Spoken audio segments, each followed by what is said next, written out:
Good evening and welcome to Sundays with Neelu. I hope you all are doing well. Thank you so much for all your story responses on last week's story. My prayers and best wishes to everyone.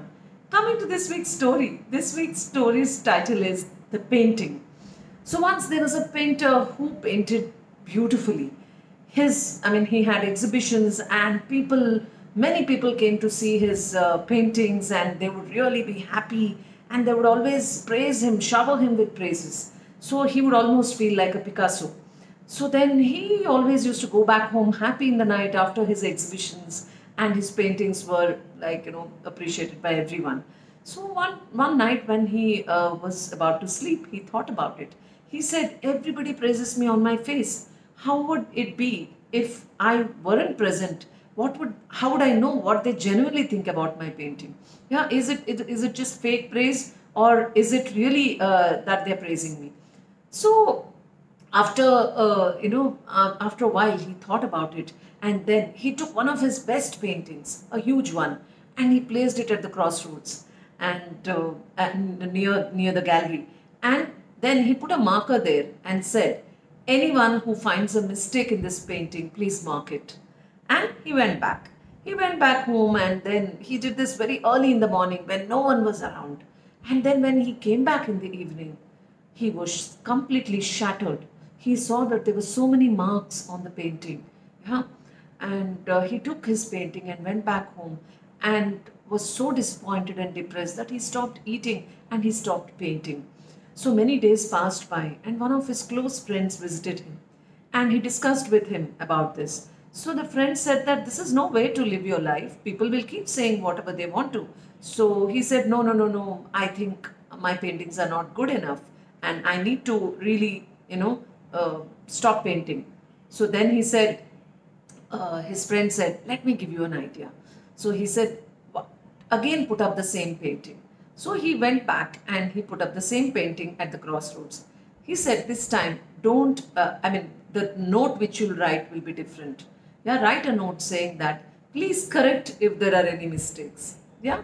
So this time the painter put a note saying that, "Please correct if there are any mistakes." Instead of saying, mark the mistakes. He said, "Please correct if there are any mistakes." So when he said this, when the note said this, many people came there. As usual, he placed it early in the morning and many people came there and saw the painting and they left. So by the evening, the painter came. He saw the painting. It was clean as it was. Yeah, the painting was as it is. And then he picked up the painting and the note and he went back and continued painting. So the message in the story is many people will point out mistakes, but no one is there to correct you. Yeah.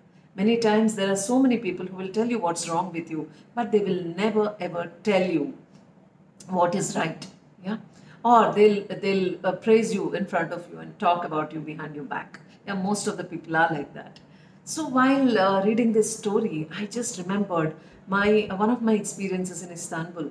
So first, initially, when I went to Istanbul, I met a lot of people from many countries. So I have a lot of experiences from Istanbul. Yeah, in fact, I'm writing about them. So when I first went to Ankara, I was put up in Ankara first. When I was in Ankara, there was a small gathering of people there, Turkish people, and everybody had to. It was like a potluck, so everybody had to make something and get there. So I made a nice, Indian kind of aloo curry, and I took it there. So many people, some of them, the girls especially, they loved it. They said, "Oh, this is so different." And I carried some masalas from India, and I put those masalas and it tasted quite good. But rest of them, many of the boys and all, they said, "What kind of food is this? Oh, we don't like it. Yeah, it's very bad." And some of them, "And you guys eat this kind of food?" And one girl came up to me and she said, "I've never eaten something like this. It is so tasty." So there was mixed feelings in my head. I thought, should I cook next time for these people or not? Because we were all international trainees under one roof.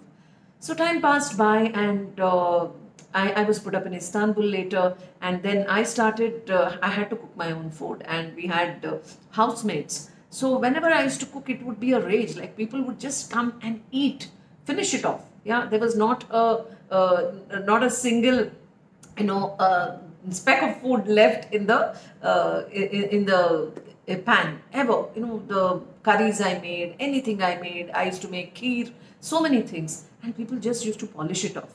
Yeah. So then, like, they would say, we've never eaten this kind of food, this, that, and all. So some people would come and they would just eat, something else, and they would go. So finally, what I understood was that it was not that people in Ankara and people in Istanbul were different, or people were different. It is just that I sought validation when I went first time to Ankara. Yeah, by the time I was settled in Istanbul, it didn't matter to me. I just cooked what I felt like and I served. If people liked it, they liked it. If they didn't like it, they didn't like it. It didn't matter to me. So that is what it is. As long as we seek validation, as long as we thrive on the opinions of others, we will never grow. Yeah, it is important to take opinions, but from one or two people who matter to you a lot. And also, this is what I feel. Yeah, and also people, it's very, very important to take it from experts in that field. Okay, all those people who ate were hardcore meat eaters. Why would they like aloo? Why would they like a potato sabzi? Because they would eat red meat. Yeah. And most of the people in other countries, like, in cold countries, they all eat raw meat, and for them potato is like a potato. Okay. So that is exactly where we make a mistake in real life too. Many times we keep asking, people, how is it, and those are the people who don't even know what it means. Yeah. So suppose if you're a science student, and if you go and ask, like, an art student about it, that person's opinion will be very different. Yeah. So yeah, this is what I wanted to share. Like, seeking validation is to some extent important, but not just thriving on the opinions of others who really don't matter much, or who don't know much about your subject. Is waste of time. Yeah, it will stop your growth. It will hinder your progress. So tell me how you like this story, and let's really create something beautiful every day, what we like and what we want to express. We are mini universes who are expressing ourselves all the time. So let's continue to express ourselves without fear. Thank you so much. I'll see you again next Sunday, only on Sundays with Neelu, with another new story. Till then, take care. Bye.